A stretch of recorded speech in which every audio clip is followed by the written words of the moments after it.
Good morning and welcome to the Uncommon Truth, where we are focused on the pursuit of purpose and the principles of energy, health, and performance. Today, we're going to journey with you, and we're going to journey together to find the uncommon truth about the hidden killer of high performance. Bob and I have been talking about this here over the last week, and I think it's a really important thing to address. Who is the killer of high performance, and how does it relate to our performance and living our ideal form of life? So, Bob, who or what is the high performance killer? Good mystery. It's a kind of a game of Clue today, isn't it, buddy? It is, bro. You take a look at the form of life. Right now, I'm practicing my high performance grandfather role, and I've got my wife here, so I'm trying to be a high performance husband as well, but also a high performance businessman. So if you take a look at the different areas of our life, high performance athlete, that is one of my goals, is to perform as best I can in all those areas. That's the form of life. And so what is the killer of me actualizing being the best grandfather I can be, or the best athlete I can be, or the best businessman?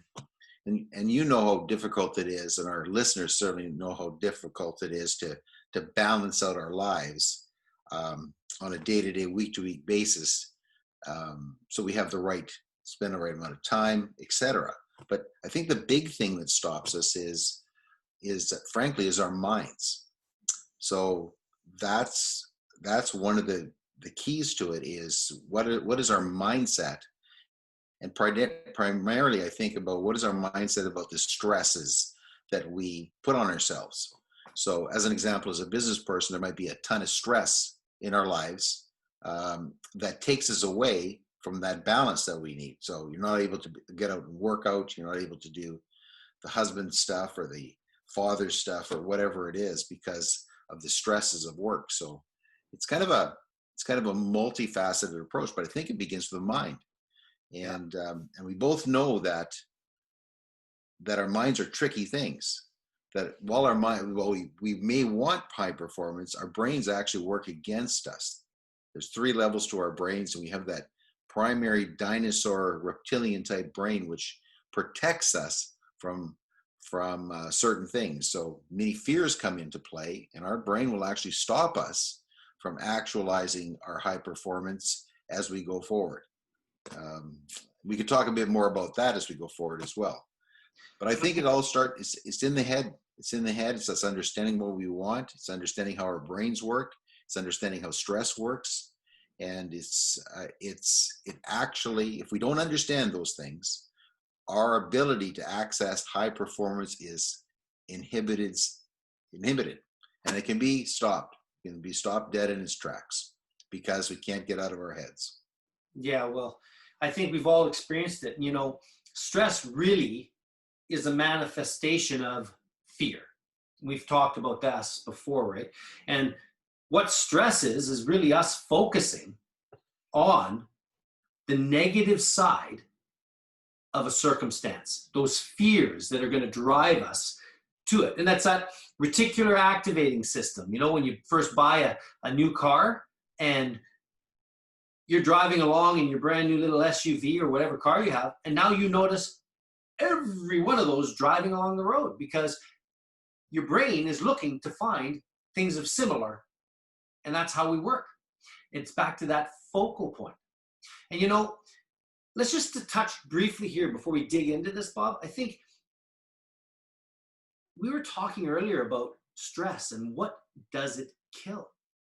How important is it for us to learn to manage our life, our energy, so that we don't allow stress to kill our health, for stress to kill our relationships, for stress to kill our productivity, our profitability, for stress to kill opportunities, because we're so stressed about what might happen if I fail, right? And we all know They're all just lies. These fears are lies. So the list is long. Stress kills our motivation. Stress kills our energy. Ultimately, how important is energy to the world? How important is energy to our life? Well, putting it bluntly, energy on a scale of 1 to 10 is a 10, because without it, everything stops. So, how are we going to kick back, identify this stress, so that we can move first from our mindset and the things that we need to talk about now, Bob, I think that are critical to managing stress and creating more energy, which in turn will empower us in our ability to change our thoughts, our focus, and kill stress back. So that's what we're going to talk about here now. Not only who is this killer we've identified as stress, but we need to dig more into what are the stresses that we're affected by? How do we manage the amount of energy we expend on them? And then how do we recover and put energy back into our life so that we're able to have a proper mindset? So maybe you want to let's just jump into that and talk about headspace and how does it really change and affect our focus, our language, and our physiology in the controlling of our state stress. Well, I'm going to actually address this by reconnecting this to the term high performance. Mm-hmm. So as you go through the day, as an example, every parent will perform, every business person will perform, every athlete will perform. We're talking about high performance. We're talking about being ready and able to match excellence, to match your best and perform even better. That's what we're talking about, right, Heath? Correct. High performance is what life is really about. So take the business person that's worked all day, and they've had a stressful day, handled a whole bunch of different things, and they're just like a battery, right? Humans are just like batteries. We have an amount of energy when we wake up because we've recovered during the night. We pumped ourselves up. We've eaten properly, perhaps in the morning, and our energy, our batteries are full.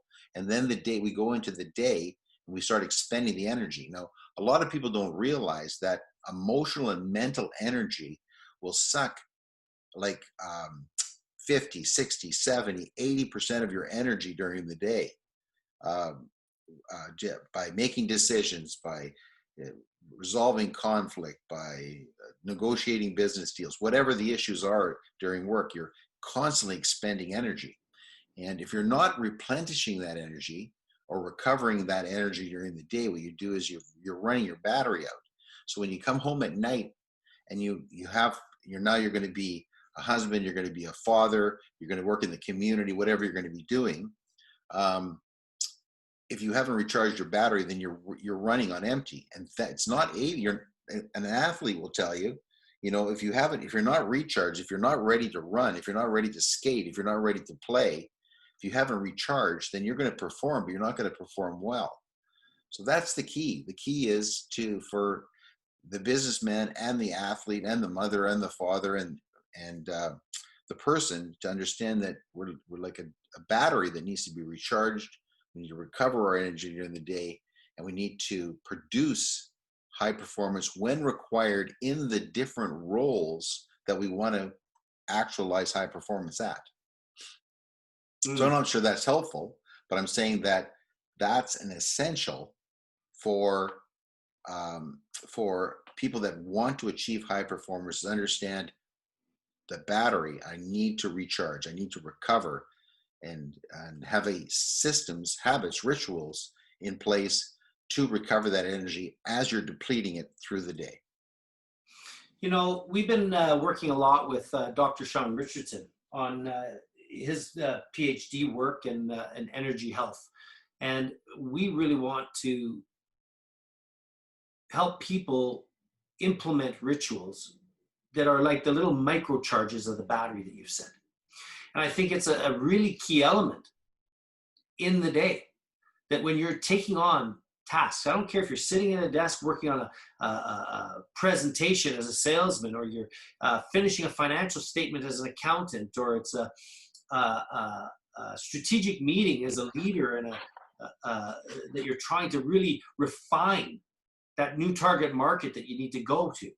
The fact is, we need to give ourselves the ability to have small, micro recharge sessions after energy goes out.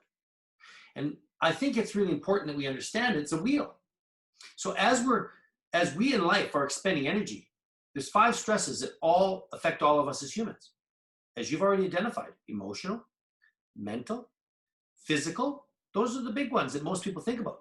But they forget about the environmental and the social stresses that are affecting us as well, right? You're in a boardroom meeting, and that environment drives the adrenal glands. It drives the body to have to amp up, to be ready to react, to respond, because of the importance of that meeting and the meaning that's been placed on that meeting.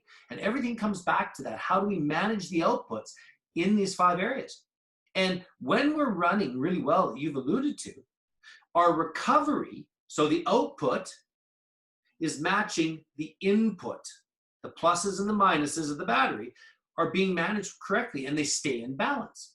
So after a meeting that you've been in for an hour or 2 hours and you've finished it, taking 10 minutes, 15 minutes to just get a good glass of water, hydrate yourself, to have some healthy food, to just go for a 5-minute walk, to sit down and even just do some breathing, or some deep breathing is unbelievable for just resetting our mindset and our focus.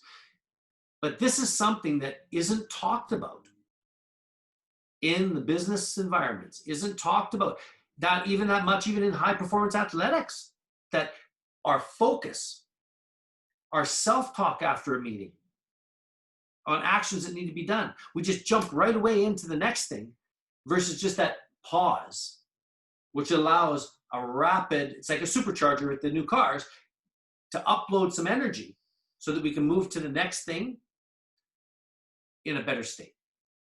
What are your thoughts on what I've said on that? And that is a tool for us and for all of our listeners to know that I'm doing this all day as a type 1 diabetic. Little snacks, it's energy. If I don't do it, I fall down eventually. So what's your thoughts on that? Heath, that's really good. And what you're doing is you're almost like teasing the listener and the viewer about some of the recovery tactics that are so important for people to understand and to plug into their lives. So that's a terrific mini list. You've left out several. We should actually do a session on recovery tactics to use that can kind of, in a way, show the people the list of things to do and how to plug it into their daily schedule so they can actually recharge their batteries. I think that'd be very useful to do. But you've alluded to that there are things that people can do, should do, and should actually monitor when they do it to see how much of a recovery they get, because it's individually dependent, right? How much you eat, what you eat, how much you hydrate, when you hydrate. This meeting that went 3 hours versus this 15-minute meeting, both of them could be tremendous energy eaters, right? Just because it's 3 hours doesn't mean it's an energy eater. And just because it's 15 doesn't mean it's not the most stressful thing you'll do that day. So quite the contrary, Bob. Sometimes those meetings actually recharge you. Very well said. Well said. Very well said. Yes, exactly. And so, in knowing ourselves and scheduling our time so that we know, example for me, I love the marketing and the sales side of the business. Sitting in with the accountants and all the budgeting and all that kind of stuff. Do I do it? Am I good at it? Yeah, but I'm not great at it, right? So it's one of those things that it drains me, right? So yeah, if you take a look at our phones, right? Our phones have a little battery index on them. We don't have battery indexes, but it's just like that. And it's like when your phone reaches a certain point, it red lines, and you plug it into the wall socket, right? And there's only one energy source for your phone. But I think visually, there might be 30 little things, energy sources for you to recharge. And it's like your battery starts to reach a point, you get to choose one of the 30 different things you can do. Take a walk, do some deep breathing, hydrate, write that big list of things that we can do. And you get to choose. You get to choose what you're going to do based on your state at the time, based on who you are, based on what you've done earlier in the day, based on what's coming up later on in the day as well. Well, I think that's even alluding to what I was talking about earlier on the wheel, right? The stress wheel. And those 5 stresses on the outside we're putting into, well, energy and recovery, where your environment in one aspect is draining. So an introvert going into a big meeting is finding that stressful, being in a large AGM, for example, where they have to speak. And realizing that to take that 10 minutes of just having quiet in their office, or going for a walk in the park and sitting on the park bench outside for 15 minutes afterwards will recharge them. That's an environmental thing for an introvert. Whereas someone like myself, I love my quiet time.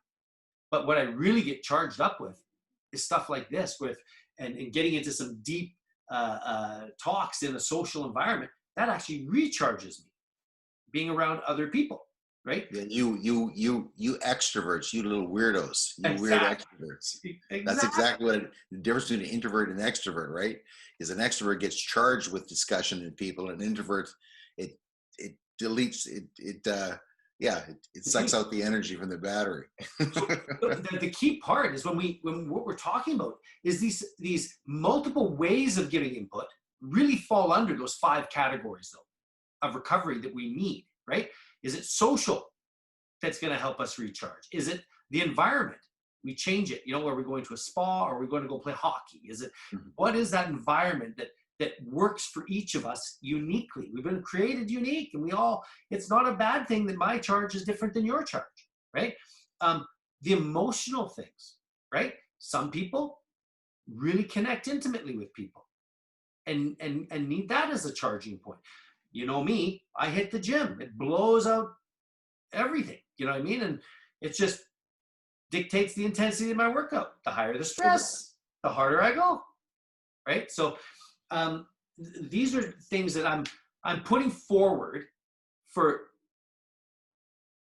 my own consideration as I'm thinking verbally here, but also for all of us today that are watching. Realize that you are unique, and there's no right or wrong way to recharge the battery.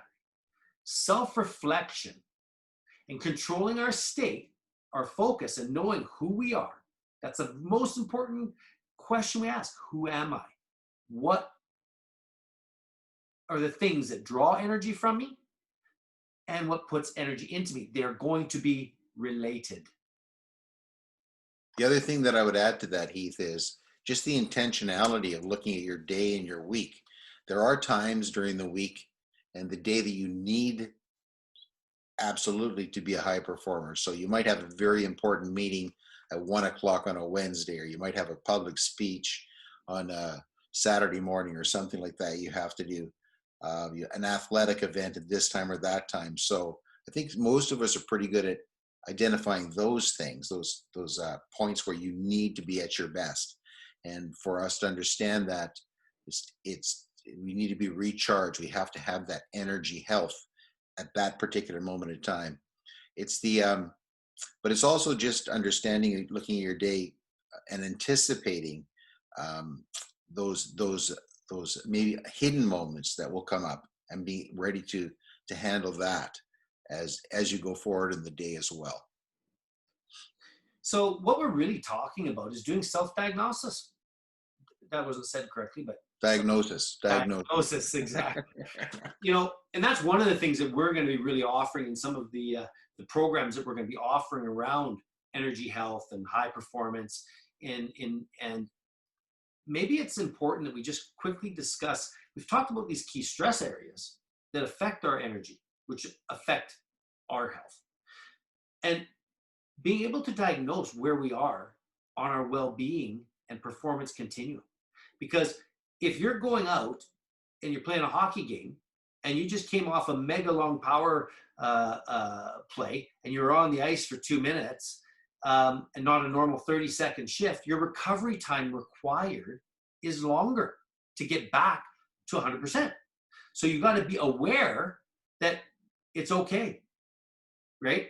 The coach is actually helping you out and going, no, let the fourth line go out right now and give you an extra little bit of rest so that you're ready and able to perform. Because to go out too soon is going to actually drive you towards burnout. So burnout being the bottom of the health and energy health continuum, let's call it, all the way up to high performance. And there's actual physical rituals and actions that we can take to move us between these different gates, for sake of a better word. So burnout leads to us having an awareness that we need to manage our energy. In that state of energy management, that's where we go, okay, I have to do these activities, these rituals, and it will replenish, recover, and recharge the battery. From that, it comes to what I just kind of talked about, habitualizing those based on the circumstance or the environment. And that gets us into what we call a state of well-being. So it's the tipping point of the teeter-totter, where there's a bit of a balance there where we can move either way quite quickly. From that habitualizing and that well-being balance, we then move into building resilience. That's where we start to take on more stress, more weight in the gym so that we can build the muscles and grow them to have a higher capacity. But you have to be in a balanced state of energy to be able to move forward to increase the resistance. Yeah. I think you're largely talking about consistency there. Yes. And you're talking about over a period of time, because life is a marathon, right? Hopefully. Hopefully it's a marathon. And it's like you planning out the marathon and being consistent as you think about how are you going to be a high performer in those form of life areas. I think that's what, is that? Yeah, 100%. Close? Yeah, no, 100%. Us being consistent and focusing in this manner, Bob, is critical, right? And really, what is it about? It's about maximizing our personal performance. We call it high performance, getting into that state. The real truth, though, is that of these stressors, we could actually be in high performance physically and mentally, and actually be in burnout emotionally. We see it all the time in leaders, right? They're rolling on the sails. They're driving forward as an athlete and hitting on all fronts, but their emotional state is poor and their relationships are affected and all that. So it's important that we understand that they're not all at high performance at the same time. Life is a box of chocolates, as Forrest Gump says, right? Sometimes you just don't know what you're going to get. But we need to be willing to move forward. And that's back to that diagnosis you and I were just chatting about. If we diagnose ourselves and go, man, I'm really suffering emotionally, I need to seek help. That's the action that you do when you're at the bottom of the continuum. And then you get into being able to actually look at it realistically, not out of fear, not in stress, because you've got a healthier mind at the moment helping in that time. We then can respond. That moves us into creating a harmony, a balance that we talked about. Then we start to step it up again. But it's okay. It takes time. It isn't a sprint. This high performance game, if you think of the stock markets and the real estate market, when they show you on a chart the trend of how things move, over a 10-year cycle, they've all moved up, as an example. But what's happened to the markets along the way? Up, down, up, down, up, down. But continually, over as a whole, it's going, as you take the mean, it's an upward an upward trend. But the fact is, it had to have times of recovery and up in its journey. It's not a hockey stick. That's not sustainable. Yeah, Heath, I really appreciate what you said about that, because life is a marathon, and there's times when life just kicks the crap out of you, right? I've had life kick the crap out of me several times, and high performance was the farthest thing from my mind. Getting out of bed was a massive success. Yeah. So, but it is starting at ground one. But I do recall from those times, as you know, you start to heal emotionally, or you start to heal mentally, right? Um, you start to set new goals, and you start to progress, and you start to reset your sights and rebuild. And I think it is all about that consistency. It's about having a picture of what you want to accomplish, and it's about then you setting up your day and your week to so you can maximize what you want to maximize in that period of time. And then it just builds over time. You just have a little bit of success here, move on from that success is building maybe a foundation for the next level of success, and on it goes. But in terms of energy health, that has been probably the big learning over the last couple of years for me, is how important it is for leaders of families, leaders of communities, leaders of businesses, for them to for people to understand that it's all in it's all in the mind, it's all in the brain to start. It's your mindset, and then from that point on, it's about the management of your emotional, physical, mental, social environment to so you can be the best performer you can be on that day. Yeah. You know, and I like the way you just said it. The truth is, we are all leaders. We're leaders of ourselves first. And that choice to dream big and decide what is going to be our ideal form of life. And that means we have to be accountable to do what it takes to manage our energy so that we can start to grow and give ourselves the knowledge, the understanding, and the tools so that we can take the right actions. It starts with our head. It has to become real with our purpose, why, and our feelings in our heart. And then ultimately, it manifests and shows the fruit in our hands, our actions. Energy health is all three of these things. It involves our whole being, our body, our mind, our spirit, of where we want to go, and then developing that plan and moving forward. And this topic is deep, deep water, Bob, right? As we talk about this, and we are creating a bunch of exciting programs that we're going to be releasing here very soon in high performance and you know, starting with our ideal form of life program, our power pack, and then into high performance leadership and high performance teams, and the uncommon diabetic. We're really going to be focusing on health and how to help people with energy management. That's what diabetes is all about. Managing the machine, because we have to self-manage it. Where someone that isn't disabled with diabetes has a system in their body that works and manages the energy automatically. Diabetes means you have to self-manage it.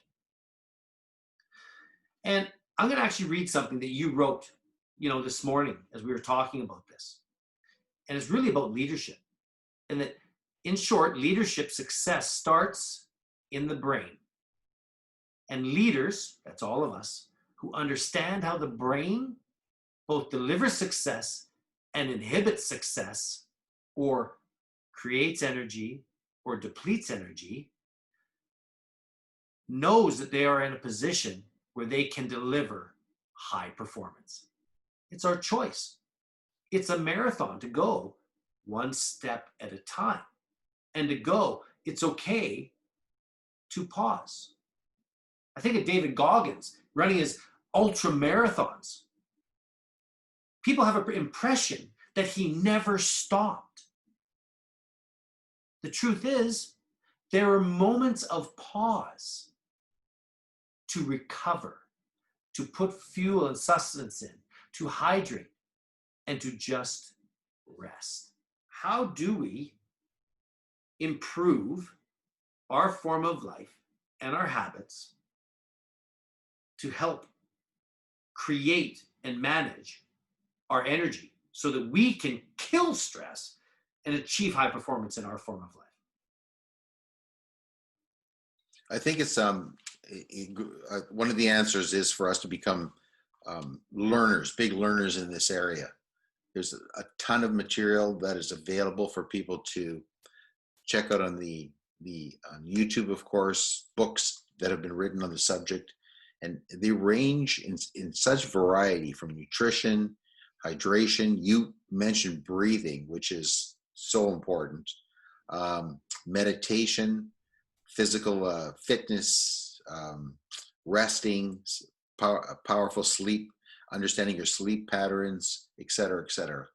So, in my estimation, we all have batteries. We need to recover those batteries. There are those 20 or 30 things that we could be plugging into.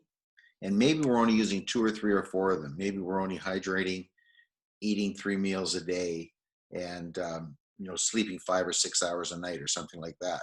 That's what most people do for management of their batteries. They don't have those little micro habits, those micro rituals. They haven't investigated meditation. They haven't investigated um, uh, maybe more subtler forms of physical activity like yoga, or and they perhaps they're not reading the right things. Like, the powerful regenerator of the battery is to read inspirational things that inspire you, and that's very individual. So there are 20, 30 things. We should do another subject on this, but for me, in summary, it's about becoming a learner, becoming interested in the topic, understanding your own personal battery, and start investigating the different unique ways that you can recharge that battery through the day. Right. I think, you alluded to it, and I think we've talked about it before in our 4 pillars of health. And I think there are so many ways that are uniquely individual. But I think the 4 pillars of health kind of summarize the categories of it. And the first thing is breathe. Take a moment to meditate, pray, do deep breathing, yoga, whatever it is, and to just learn to be still. From there, hydration and nutrition. We need to put good stuff in to fuel the machine. That's clearly just energy. 3 is we got to exercise. You got to work out to build resilience, to build the strength of the body, which then affects our mind and all aspects of our life. And then the last is that rest and recovery, which we're going to talk a lot more about with energy health and how to balance this out, as we've been talking about today.